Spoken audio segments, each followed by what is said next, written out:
தமிழகத்தின் மிக பெரும் தயாரிப்பாளர் இயக்குனராக இருந்து இப்போ நடிகராக அவதாரம் எடுத்திருக்காரு. அவருக்கு முன்னாடி தயாரிப்பாளர்கள் சொல்கிறது நம்மளுக்கே கொஞ்சம் கூச்சமாக தான் இருக்குன்னு வைங்களேன். ஆனால் என்னன்னா வாழ்க்கை அப்படித்தானே. இதே இப்போ இந்த மேடை ஒரு 14 வருஷ கனவுன்னு வச்சுக்கலாமே. பிரசாத் அந்த அருணாச்சலம் ரோட்டில் இருந்து உள்ளார ஒரு வாட்டி போக மாட்டோமா அப்படின்னு எங்கிய காலங்கள் உண்டு. அப்புறம் உள்ளார வந்து இங்கே நடந்த ஷூட்டிங்கில் வேடிக்கை பார்த்த காலங்கள் உண்டு. அதுக்கப்புறம் இந்த அவையில் கடைசி சீட்டில் ஒரு இடம் கிடைச்சிடாதா அப்படின்னு உட்கார்ந்தது உண்டு.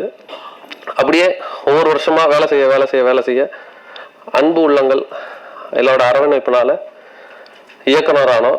இயக்குனராகி அப்புறம் நண்பர்களுக்கு உதவுறதுக்காக தயாரிப்பில் இறங்கி இப்போ சரி நம்மளே ஒரு கம்பெனி ஆரம்பிக்கலாமே அப்படின்னு சொல்லிட்டு இப்போது கனா ப்ரொடக்ஷன்ஸ்னு ஒரு கம்பெனியாக வந்து அதில் முதல் படம் பண்ணியிருக்கோம்.